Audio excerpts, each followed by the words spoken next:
confluence of the North Branch with the main branch, you can, from this angle, get a very good idea of just how narrow River Bend is. I'm on the right-hand side of the boat, in order to fit into its very slender slot of land between the river and the railroad behind it. And then look up toward the front of the boat, and you'll see a building. Its most distinctive characteristic, it has this unusual open work metal pyramidal roof. That is 123 Wacker by Ralph Johnson. And then look down the South Branch and you may be able to catch a glimpse of two towers with pyramid roofs on them. Those would be the towers of the Civic Opera Building. And on the left-hand side of the boat, in a moment, will be coming into view the Merchandise Mart with its pyramidal roofs. And I point all of that out to you because it's such a nice example of contextualism. That postmodern building at 123 Wacker with its roof is acknowledging several of the older buildings in the environment. And then right in the front of the boat is the third Cone Pedersen Fox building. This from 2002. A building that's quite demure by day with its bluish tinted glass facade, but very dramatic at night with its lighted box up at the top. That 2002 Cone Pedersen Fox building is built on the site of the Saugatuck Hotel, which had in it a very large assembly room called the Wigwam Room. And it was there in 1860 that the Second Republican Convention was held, at which time Abraham Lincoln was nominated for the presidency. And as soon as we clear the bridge, we'll be on the South Branch of the river.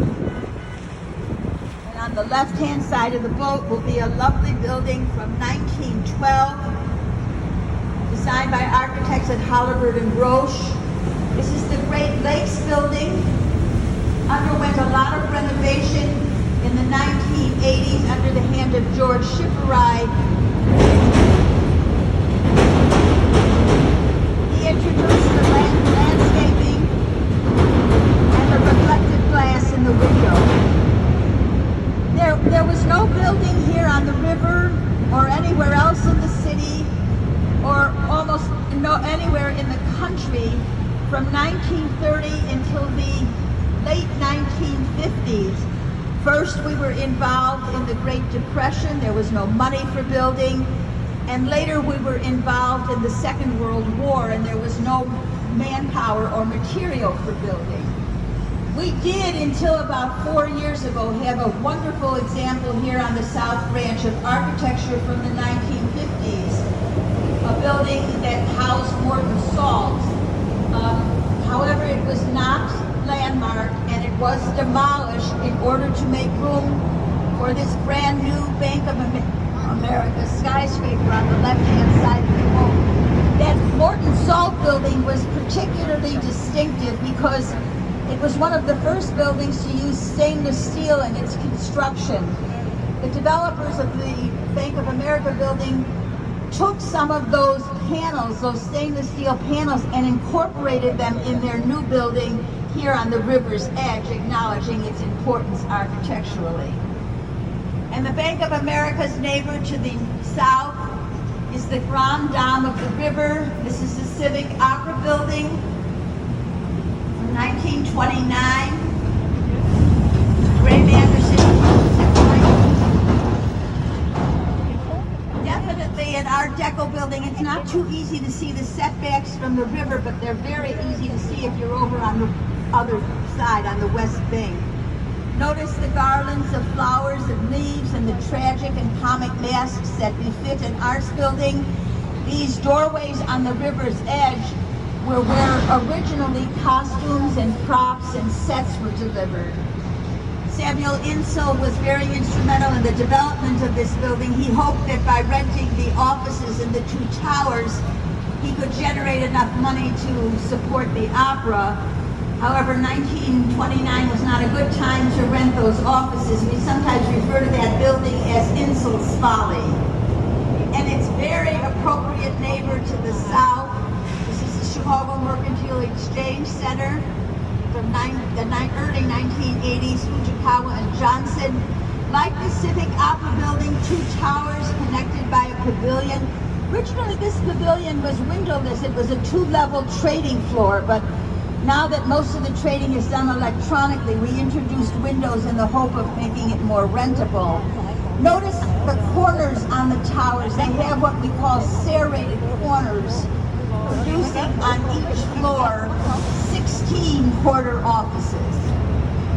And then come over here on the west side of the river, on the right-hand side of the boat, and you'll be looking at a PUD, P-U-D, a planned urban development. This is the Gateway Center, so-called because it's the western gateway to the center of the city. The building in the Gateway Center that we're passing right now is a nice example of mid-century modern Miesian architecture. Glass, steel, a flat roof, much more emphasis on volume than on mass. A second building in the Gateway Center just north of here is identical to this one but sited differently. And then coming up as we continue south, a third building in the Gateway Center. This is the tallest of the 4 Gateway Center buildings. Reinforced concrete rather than steel. And notice at the south end of this building, this little John Hancock wannabe with its external bracing, that was the home of the Mercantile Exchange before they moved over to the east side of the river. All of the buildings in the Gateway Center, and in fact all the buildings on the west side of the river, are built over the railroad tracks. The railroads were here first. When developers wanted to build over the railroad tracks, they first had to purchase the air rights from the railroads, and then their engineers were faced with the very daunting task of building these structures without ever interrupting the schedule of the trains. And here is the 4th building in the Gateway Center. This one certainly pushing the envelope on modernism. It is glass and it is steel, but it has a slight curve that corresponds to the curve in the river, and reflective glass in the window that picks up the shimmering of the river and gives the facade a very active presentation. This building is designed by James DiStefano when he was a principal at Skidmore, Owings and Merrill. And its neighbor to the south is the old post office, mostly from the early 1920s. There were some additions put on in the early 1930s. When this building was built, it was the largest postal facility in the country. Chicago was the mail order capital of the country, with Sears and Ward's and Spiegel's and Butler Brothers. Unfortunately, it could not be revamped for automation, and it was vacated in 1996. From 1996 on, the government was paying $2 million a year just to maintain the empty building. Several developers originally expressed some interest in it. Nothing came of that interest. Finally, in 2009, the government said, it's enough already, we're selling this. They put it up for public auction. The opening bid was $350,000. A fellow from London, his name was Bill Davies, he bid $40 million. He put up $4 million in escrow, and about 4 seconds later, he realized he way overbid for the building. So he withdrew his $40 million bid, he forfeited his $4 million in escrow. Several weeks later, the government put it back for auction. Bill Davies bid again. This time he bid $20 million and got the building. So he in effect paid $24 million. He then teased us with wonderful plans to renovate it, but he did nothing. And finally in 2015, our mayor at the time, it was Rahm Emanuel, he threatened to repossess the building under eminent domain. Bill Davies sold it to a company in New York, 601W. They have done an absolutely spectacular job of restoring it to its Art Deco splendor. If you have the time and the interest, I would certainly recommend that you go over and see the lobby. It's quite a scene. And so if we have an old post office office that has not been used since 1996. Here is our new post office in use since 1996, Lester Knight and Associates. This is a federal facility. They do not have to respect any of our local ordinances. However, the mayor at the time, it was Richard M. Daley, he begged the government, he said, please, please, whatever you do, don't use the riverfront as a parking lot. I will say no more, except to tell you that inside there's a whole network of loading bays and roads. And then come over here on the left-hand side of the boat, and coming into view is River City 1986, Bertrand Goldberg. Bertrand Goldberg was a student of Mies van der Rohe. He actually went to Europe to study with Mies. And when Mies made the decision to leave Europe in the 1930s, Goldberg was instrumental in having him come here to the city of Chicago, while the rectangle was Mies's signature shape. Goldberg said, you know, I look at nature and I don't see rectangles, I don't see right angles. He said, I see curves. And so Goldberg chose to use concrete rather than steel because he could more easily achieve the curves that he was interested in by using concrete. River City is 446 they're apartments in two serpentine-shaped buildings. The tenants who are lucky enough to have their boats in this little harbor do not have to dry dock them. There's a generator under the water that churns the water so it doesn't freeze. I mean, realistically, where are they going to go? The river normally is frozen in winter, but at least they don't have to pull their boats out of the water. Goldberg was very interested in building these densely populated, in the center of the city structures. He hoped by making it easy to live and work and learn and play here in the center of the city, he would help to stop the flood of people who were going from the city to the suburbs right after the Second World War. And then come over here on the right-hand side of the boat, and coming into view is a cell phone tower. And at the base of that cell phone tower, there's a building with an orange wall. That is the Fire Academy. It's on the corner of Jacobin and Jefferson. Everybody agrees that the Fire Academy is built on the site of Mrs. O'Leary's barn. And everybody agrees that the Chicago fire started in Mrs. O'Leary's barn. And nobody any longer believes, we even have a city ordinance to prove it, that Daisy the cow was responsible. Daisy has been totally exonerated. What we do know is that the summer of 1871 was hot, very dry. A small fire started in Mrs. O'Leary's barn on the night of October 8th, a Sunday night. At the same time, strong winds came up and fanned that fire, and soon it was burning out of control. It jumped over the river in two places, right here and also over the main branch. That could happen for a number of reasons. The river was clogged with wooden boats that were flammable.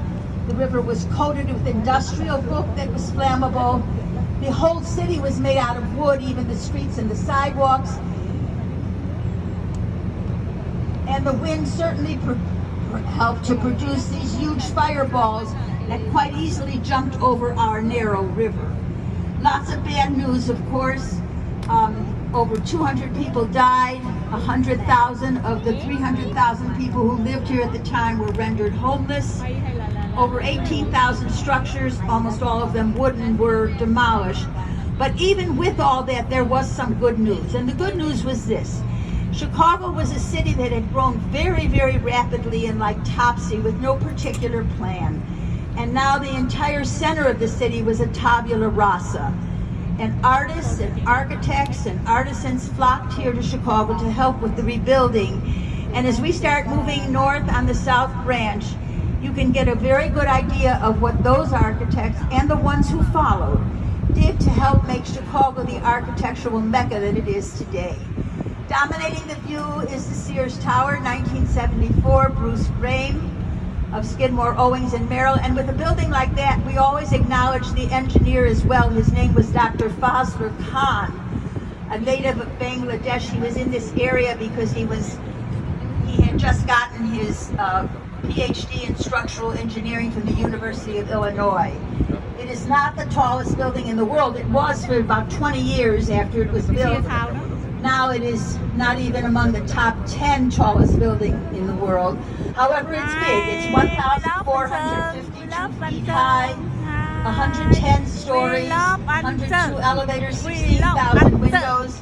Enough people work in it that it has its own zip code. Here in the Midwest, we sell asparagus. We take several stalks, no two of which are exactly the same height. Bind them with a rubber band. If it's a fancy produce store, they're in a dish of shallow water. I mention that because it's a good prototype for the construction of the Sears Tower. The Sears Tower is 9 prisms. Each one is 75 feet on the side.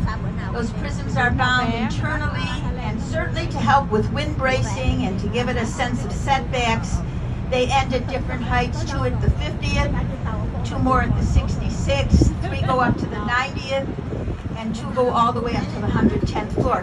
However, everything I've told you isn't true because it is not Sears Tower, it's Willis Tower. Willis is an insurance holding company out of London, and they rented space about 7 or 8 years ago, significant enough space that they got naming rights for the next 15 years. Move to the right of Willis Tower and find the building. It has a pyramidal roof. On the top of it, it has a very sleek statue. That is the Chicago Board of Trade from 1930. The statue is a statue of Ceres, the Roman goddess of agriculture. Come right in front of it and you'll see the addition to the Chicago Board of Trade from the 1980s by Helmut Jahn. That addition also has an unusual ornamentation at the top that is intended to be a stylized representation of the trading pits. And then move to the left of the addition and you'll be looking at a Daniel Burnham building from 1912, the Insurance Exchange building.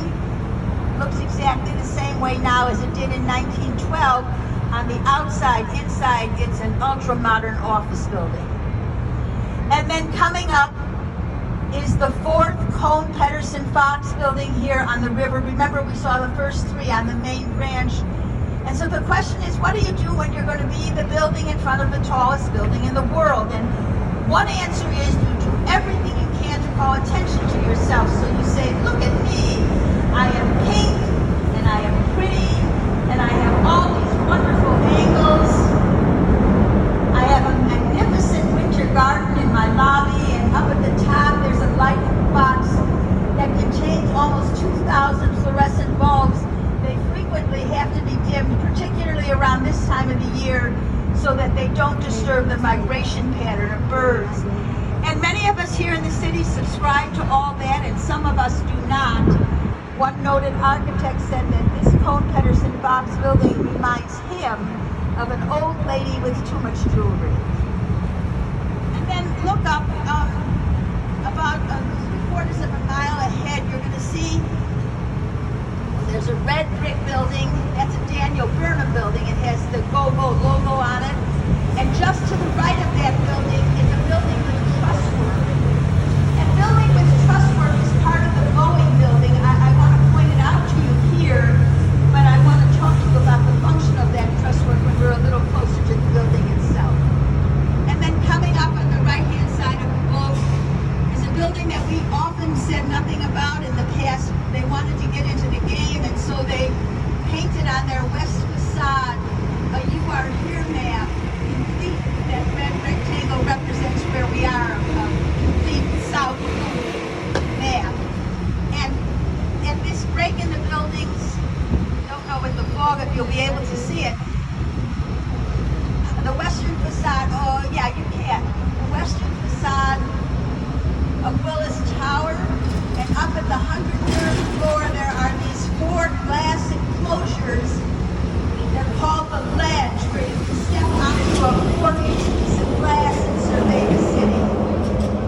And then as we continue north, on the right-hand side of the boat, this white building, a Harry Weese building. Its footprint is 2 right triangles joined on their longest side on their hypotenuse to form an asymmetric 4-sided polygon. Notice the unusual two-story pyramidal glass roof lobby. The site is small, and there's a slight bend in the river. Those were certainly factors that influenced the design of the building. And its neighbor to the north is the Hartford Plaza. The first of the two buildings in the Hartford Plaza is this highly polished black stone building from 1971. Notice how the supports of the building bear out slightly, giving it a very stable presentation, and how the windows are flush with the facade of the building.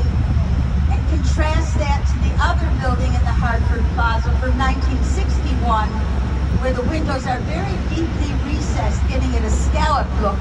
The two buildings together giving you an idea of two solutions to the curtain.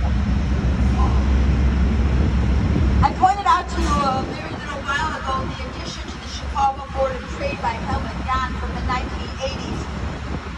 That building that I pointed out to you was not the first design that Helmut Jahn presented to the Chicago Board of Trade.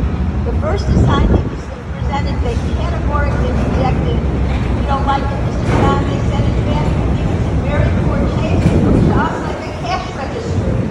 No, he said it's not a cash register. He said it's the prototype of a light fixture in the original Board of Trade building. They said, nevertheless, we don't want it. So he put it away wherever architects put plans that they don't use to design the addition that I pointed out to you. But then a few years later, he built that first design right here west on Madison, on the left-hand side of the boat. This beautiful cascading glass waterfall of a building, which the Chicago Board of Trade didn't want because they thought it looked like a cash register. This is the Citibank building, and the lower levels is the terminal for the commuter train, the Metra. And the Citibank building is connected by a sky bridge to North Riverside Plaza from 1929 Hartford route. The first building to be built on the west side of the river. The first building with a public plaza. For a long time, this building was the home of the Chicago Daily News, an evening paper here in the city that's now defunct. These doorways were where the newsprint was delivered. And its neighbor to the north is the Boeing building from 1990, Ralph Johnson. The railroad tracks turn slightly to the west here, and so the taller part of the Boeing building could be anchored traditionally by sinking caissons. But the shorter part of the Boeing building, which we're passing right now, could not be anchored that way because of the railroads and the switching devices. So Johnson decided to support the southwest corner of this shorter part of the building with that truss work that I pointed out to you a little earlier. He then, in true Chicago fashion, did not hide what he had done, but showed us exactly what was going on. What he did hide very successfully behind these 4 levels of blind windows was the parking for the building. Notice the 2 levels of public walkway. No elevator on the lowest level, but nowhere for the elevator to go. You have to take the escalator up to the store in order to get to the elevator. And then coming up, another one of the brand new buildings here on the river. This is 150 North Riverside Drive. A very unusual skyscraper. You know, skyscrapers often are broad at the bottom and then they taper as they go up. This one is exactly the opposite. Its footprint is only 25% of the site, and then at the 8th level, the offices start cantilevering off the floor of the building. For 80 years, we did not think we could build anything on this site because there was so much going on underneath. Engineers figured out how. Up at the very top of this building are huge vats of water. They're called dampers. When the wind blows one way, the water in the damper sloshes the other to help to control the sway of the building. And then right at the front of the boat is Wolf Point. Historically, along with the area around Jean-Baptiste Point de Savo's home, this is where fur trappers and fur traders congregated. There was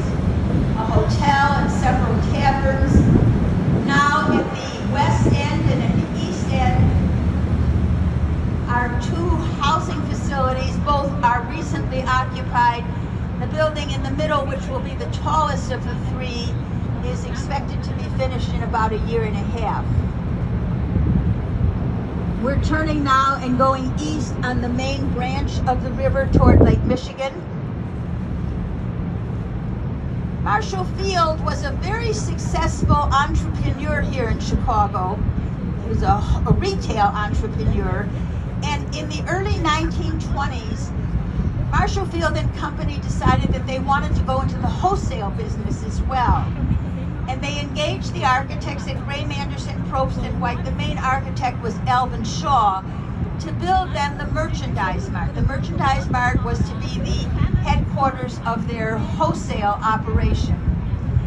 It was finished in 1930. At that time, Marshall Field and Company paid $39 million for it. However, 1930 was not a good time to start any new business. It was the beginning of the Depression. The building languished very significantly, underused. Marshall Field never really went into the wholesale business. Finally, in 1945, Marshall Field and Company decided to sell the building to, do you know who? Joseph Kennedy of Boston. He bought it for $13 million, a third of what Marshall Field and Company had paid 15 years earlier. However, unlike Marshall Field and Company, Joe Kennedy marketed it very aggressively. When he sold it in 1998, it sold for $625 million. A limestone-clad, steel-frame structure, 25 stories at its highest. When it was built, it had the largest square footage of any building in the world. Now it is number 3 after Willis Tower and the Pentagon. Notice the 8 slim pedestals on the top of which are busts of merchandising giants in the country. Marshall Field, Filene, Wanamaker, Woolworths, Rosenwald, which was Sears. It is very rapidly now becoming a tech center.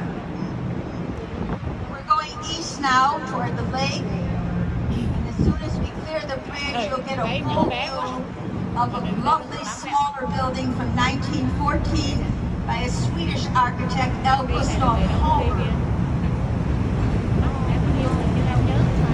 It underwent renovation in the 1980s under Larry Booth's direction. He introduced the tinted green windows and the unusual wardrobe up at the top.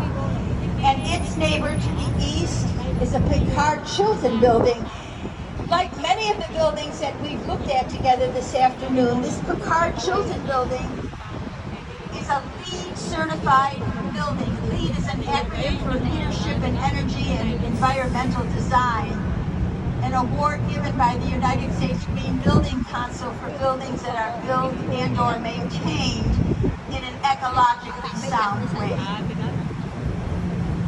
And then coming into view, still on the left-hand side of the boat, a beautiful example of industrial architecture by Gibbons. This building is really an optical illusion. It looks like if you drop a line perpendicular to the river and fold the building over that line, it will exactly match itself. But if you look carefully, you will see that there is one fewer bay of windows on the left side, on the west side, than on the east side. Originally, the building did have axial symmetry.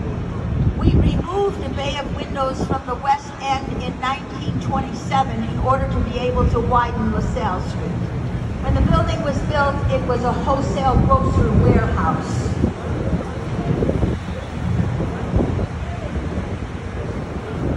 On the left-hand side, Bruce Graham is the architect of this building. Nice example of Parisian revivalism in the 1980s. When it was built, it was Quaker Towers. It is now the home of the American Bar Association, and it is connected by a tree-lined pedestrian pathway to the Weston River, North Chicago. And then come over here on the right-hand side and look for the building. It's really easy to find because it looks like a gilded champagne bottle. This is the Carbide Carbon building from 1929. designed by two sons of Daniel Burnham, Daniel Jr. and Hubert. It underwent a very extensive renovation in the 1990s. Several different hotels occupied it. It is now the Pentry Hotel. And over here on the left-hand side are twin concrete corn cobs. This is Marina City by Bertrand Goldberg from the early 1960s. Parking on the lower levels, wedge-shaped apartments above. The first housing facility here in the center of the city. And its neighbor to the east is a Mies van der Rohe building, the second tallest Mies building. The tallest one is in Toronto. This Mies building was finished in 1971. Mies died in 1969, and shortly before his death, he was ill and in a wheelchair. He came out to the site to site his building. You know, Mies is the architect who said God is in the details. He was very interested in siting his structures very carefully. And even though Mies had deep philosophical differences with Bertrand Goldberg, he sited his building as far north, as far away from the river as possible, so that he wouldn't interrupt the views of the people in Marina City. In other words, he was a very good neighbor to Marina City. And coming into view now, Trump Tower, the second tallest structure here in the city. This building was Adrian Smith's swan song with Skidmore, Owings, and Merrill. It's the last building he built in their employ. He now is in partnership with Gordon Hill. It took a year and a half to sink 59 caissons more than 100 feet below river level to secure the building. Parking on the lower levels, a very upscale restaurant around the 16th or 17th floor. Above that, hotel rooms, and above that, condominiums. The building went through a lot of design iterations before they decided on this design.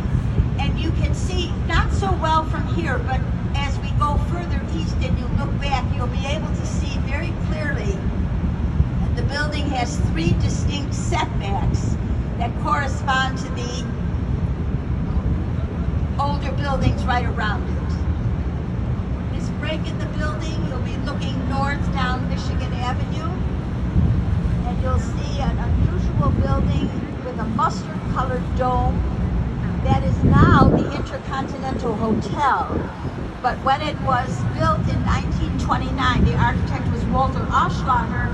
It was the Medina Athletic Club. There was a landing pad for dirigibles up there, and there is still at the very top of Minaret. When we clear the bridge on the left-hand side, Sheraton Pioneer Court, the Tribune Tower is the Apple Store. In use just about 3 years. It opened in 4 years, I guess. It opened in autumn of 2017. It's hard to tell with the Apple Store where the inside stops and the outside begins. The birds had a very hard time. They were flying into the windows and harming themselves. Fortunately, we were able to treat the glass so that no longer occurs. And then at the east end of Pioneer Court, the Equitable Building, the one with the Fidelity investments on it. This was the first modern building here on Michigan Avenue. Notice how in each bank of windows, the two windows on the outside are noticeably smaller than the inside windows. Very, very similar to a housing facility about 800 North on Lakeshore Drive by Mies van der Rohe. And then coming into view, Nbc Towers by Adrian Smith. This Nbc Towers is such a fitting neighbor for the Tribune Tower. Remember at the beginning of the tour, those L-shaped configurations called flying buttresses on the Tribune Tower that were just decorative? Here they are on the Nbc Towers, but here those setbacks, those flying buttresses are indeed functional. They do help to move the weight of the building down to the ground. And in a moment we'll be going under the Columbus Drive Bridge, the longest and the widest of the trunnion bascule bridges here on the river.